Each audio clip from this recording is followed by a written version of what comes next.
हाय बच्चों, आज पढ़ना है हमें समानुपात का मूलभूत प्रमेय। पहले इसकी प्रमेय को पढ़ लेते हैं। ये है, यदि किसी त्रिभुज की किसी एक भुजा के समांतर खींची गई रेखा उसकी अन्य दो भुजाओं को दो भिन्न बिंदुओं पर प्रतिच्छेदित करे तो वह रेखा अन्य दो भुजाओं को समान अनुपात में विभाजित करती है। आकृति से सबसे पहले इसका अर्थ समझते हैं। लिखा है, यदि किसी त्रिभुज एक त्रिभुज है ABC, किसी एक भुजा के समांतर खींची गई रेखा, एक भुजा BC है, इसके समांतर एक रेखा L खींचा गया है। तो त्रिभुज ABC में BC एक भुजा है, उसके समांतर एक रेखा L खींचा गया है। अब उसकी दो भुजाओं को दो भिन्न बिंदुओं पर प्रतिच्छेदित करिए। देखिए L जो है, बाकी दो भुजा क्या है, AB और AC, तो AB को P पर और AC को Q पर प्रतिच्छेदित करे तो यह रेखा, ये PQ जो है, उसकी अन्य दो भुजाओं को, अन्य दो भुजा मतलब AB और AC को समान अनुपात में विभाजित करती है। समान अनुपात का मतलब है AP बटे PB बराबर AQ बटे QC। ये है प्रमेय। अब इसको सिद्ध करना है। इसमें सबसे पहले लिखते हैं, देखिए दत्त कि दिया क्या है। तो दिया है हमें कि त्रिभुज ABC में L जो है, ये रेखा L BC के समांतर है, ये हमें दिया हुआ है। तो हमें साध्य क्या है कि AP बटे PB और बराबर AQ बटे QC, AP बटे PB बराबर AQ बटे QC, ये सिद्ध करना है। एक रचना करेंगे। रचना में क्या करेंगे, P से C को मिला देंगे और B से Q को मिला देंगे। इस प्रकार से रचना हो गई। और अब इसकी उत्पत्ति में देखिए, सबसे पहले त्रिभुज APQ और BPQ, इसमें देखिए ये जो PQ है, ये इन दोनों त्रिभुजों की ऊंचाई है और जो कि सेम है, मतलब PQ दोनों की सामान्य भुजा है।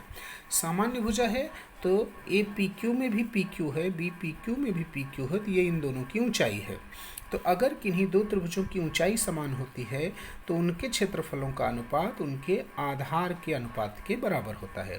तो त्रिभुज APQ का क्षेत्रफल बटे त्रिभुज BPQ का क्षेत्रफल बराबर AP बटे PB, समान ऊंचाई वाले त्रिभुज। ये हो गया समीकरण 1।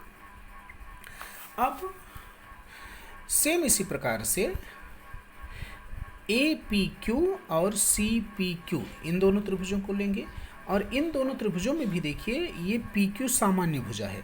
APQ में भी PQ है और CPQ में भी PQ है। तो यही PQ इन दोनों त्रिभुजों की सामान्य भुजा है और ये इन दोनों की ऊंचाई है। तो यहाँ भी क्या होगा, त्रिभुज APQ का क्षेत्रफल और बटे त्रिभुज CPQ का क्षेत्रफल बराबर APQ का आधार AQ और CPQ का आधार CQ। तो AQ बटे QC, ये भी समान ऊंचाई वाले त्रिभुज। ये भी समीकरण 2। अब त्रिभुज BPQ और CPQ में देखते हैं। ध्यान से देखिए, BPQ यह त्रिभुज और CPQ यह त्रिभुज। आप इन दोनों को देखिए तो ये दोनों एक ही आधार PQ पर बने हैं। इस त्रिभुज का भी आधार PQ है और इस CPQ का भी आधार PQ है। तो दोनों त्रिभुजों का आधार समान हो गया। और अब देखिए, ये दोनों त्रिभुज PQ और BC दो समांतर रेखाओं के बीच में हैं। तो दो समांतर रेखाओं के बीच में हैं, इसका मतलब है कि इन दोनों त्रिभुजों की ऊंचाई भी समान है। अर्थात BPQ और CPQ का आधार भी समान है और ऊंचाई भी समान है।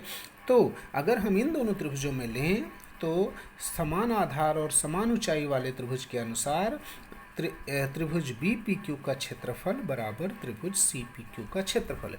क्योंकि पीछे नियम हमने पढ़ा है कि समान आधार और समान ऊंचाई वाले त्रिभुजों के क्षेत्रफल भी आपस में समान होते हैं। ये समीकरण 3। अब समीकरण 1, 2, 3 को ध्यान से देखिए और उसमें भी समीकरण 1 और 2 के इस लेफ्ट हैंड साइड को देखिए, ये और ये, इतना इसको ध्यान से ज़रा देखना है। यहाँ देखिए ऊपर इसमें भी ए पी क्यू है, इसमें भी ए पी क्यू है, केवल नीचे यहाँ बी पी क्यू है, यहाँ सी पी क्यू है, मतलब ऊपर का तो सेम है लेकिन नीचे का अलग है। लेकिन ये नीचे का जो अलग है वो इस समीकरण 3 से देखिए बराबर है, मतलब समीकरण 3 से हमें पता चल रहा है कि बी पी क्यू और सी पी क्यू बराबर हैं। तो इससे क्या पता चल रहा है कि ऊपर वाला अंश भी सेम है, नीचे वाला हर भी सेम है। जब ये पूरा सेम है तो ये क्या होगा, ये पूरा त्रिभुज ए पी क्यू का क्षेत्रफल, त्रिभुज बी पी क्यू का क्षेत्रफल, ये किसके बराबर होगा, त्रिभुज ए पी क्यू का क्षेत्रफल बटे त्रिभुज सी पी क्यू का क्षेत्रफल। तो समीकरण 1 2 3 से हमें क्या आएगा कि ये और ये दोनों समान हो गए। तो हमें क्या मिल गया, त्रिभुज ए पी क्यू का क्षेत्रफल बटे त्रिभुज बी पी क्यू का क्षेत्रफल बराबर त्रिभुज ए पी क्यू का क्षेत्रफल बटे त्रिभुज सी पी क्यू का क्षेत्रफल। अब अगर किन्हीं दो समीकरणों के लेफ्ट हैंड साइड हमें समान मिल गए तो उनके राइट हैंड साइड भी समान होंगे। तो आएगा क्या, ए पी बटे पी बी बराबर ए क्यू बटे क्यू सी, और यही हमें सिद्ध करना था। देखिए ए पी बटे पी बी बराबर ए क्यू बटे क्यू सी, यही है समानुपात का मूलभूत प्रमेय। और अब इसी का विलोम है जिसको कि सिद्ध नहीं करना है, केवल समझ लेना है कि विलोम क्या है। तो विलोम में देखिए लिखा है, यदि कोई रेखा किसी त्रिभुज की दो भुजाओं को समान अनुपात में विभाजित करती है तो वह रेखा उस त्रिभुज की तीसरी भुजा के समांतर होती है। यहाँ सेम इसी का उल्टा दत्त साध्य हो जाता है और साध्य दत्त हो जाता है। तो क्या होगा, ए पी बटे पी बी बराबर ए क्यू बटे क्यू सी। अगर ऐसा हमें दिया है तो हमें क्या सिद्ध हो जाएगा कि यल जो है वो समांतर है बी सी के। ये है समानुपात के मूलभूत प्रमेय का विलोम।